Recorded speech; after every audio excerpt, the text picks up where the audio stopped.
Hi, I'm Jessica Sontag, and Jess has asked me to tell a little bit about myself and my story. So I was first introduced to Juice Plus back in 2015 and really was interested in getting more fruits and vegetables into our body, and thought I was doing okay, but what the heck. It was kind of, I remember it was like the new year of January, and I was starting like all in on New Year's resolutions, and I went to a talk where Jess Pellicciata was giving, and I was just really intrigued about the whole nutrition in a capsule. I started with the shakes and really noticed how my cravings had changed from throughout the day. So if I started the morning that way, that it kind of set the tone for the rest of the day. So I have 3 kids, and then I realized that we could all benefit from this. And so whatever the timeline is, we started taking it every day. And so here we are, how many years later? 6 years later, we're still on it. We love it. We love it because we don't get sick as often. I used to have annual, kind of sinus infections, antibiotics every year. Not since. And then the palate of my children has really grown. Their awareness of nutrition has really grown, because we talk about 3 colors on the plate, and they just really notice that they're not getting sick like their peers are, and just so many good things. We had asthma in 2 of my children, which we no longer deal with. We have constipation that is no longer an issue. So it's just like compounding effect after doing this for years, and just being along in the community and learning along the way with everybody. And it has just really just enriched our lives in the most wonderful ways. And not only in health, but in friendships and connectivity, and I just can't say enough. I joined the company as a representative because I wanted to share this. I wanted to share what I was learning, and I wanted people to get better. And nutrition really became important to me back in 2004, when my oldest was born. And so I was kind of already on this nutritional path of healing with food and staying well with food, and Juice Plus kind of closed that gap of what we weren't getting every day, or like he was still eating mac and cheese, we were still eating pizza, that we're not perfect. So this kind of just broadened that whole world for me, and I learned so much and continue to learn so much from the community and the people, and being comfortable talking in front of a camera, that kind of stuff started to happen too. I always wanted to teach, but I was so terrified of talking in front of people. So anyway, this just gave me the opportunity to grow in every single way. So now these days, I'm a kitchen coach. I help people with their food, and also do online cooking classes because of the pandemic. But it's really been great because we can reach all over the world, which is what's happening. And what else? Am I leaving anything else? We got to hear a little bit about your mushroom background yesterday, and you got to share a little bit about that. And how did you, and then I want you to talk about what is growing behind you. Obviously, you're very good with plants and things that are growing, as well as the mushrooms. So how did that all come to be? How did you gain so much of that knowledge? How do you know what you're looking at?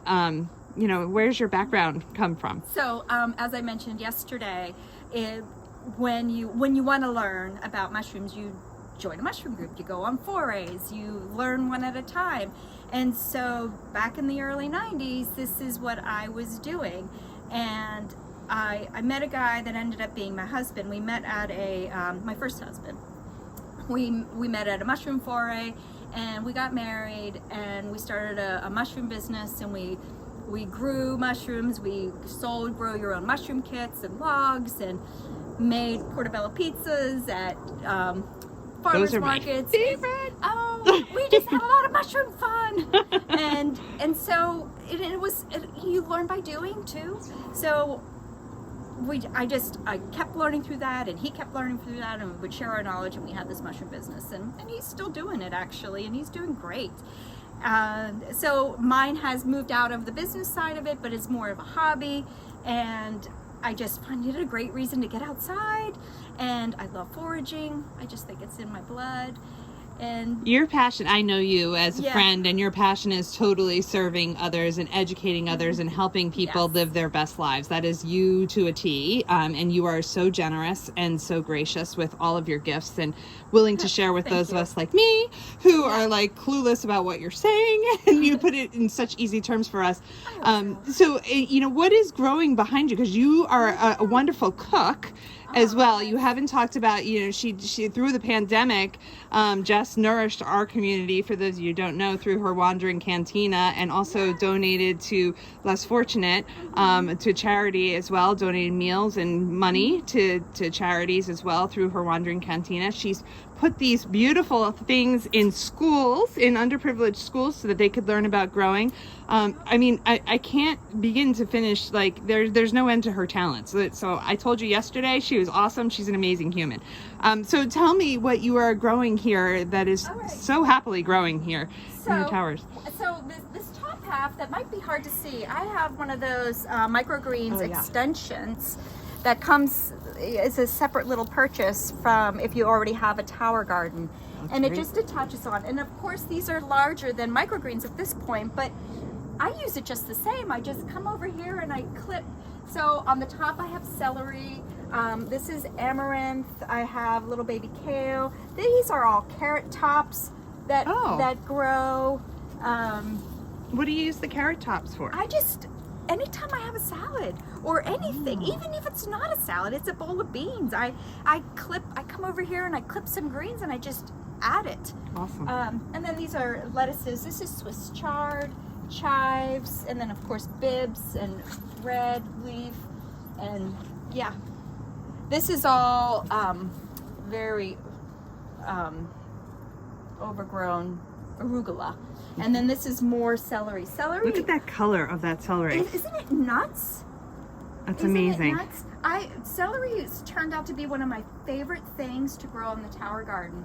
It withstands bugs. It just grows like crazy, and a little bit goes a long way.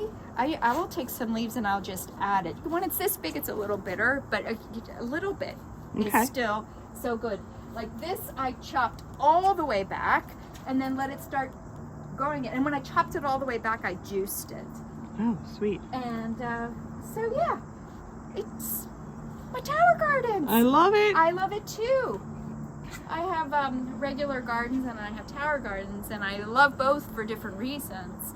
My regular garden is a lot of fun in the beginning of the season when I'm all enthusiastic, and then at the end of the season, it's so full of weeds and overgrown. The tomatoes are still producing, but of course, those of you who know the tower garden know you don't weed it, and there's no dirt, and then you can go on vacation and it'll self-water.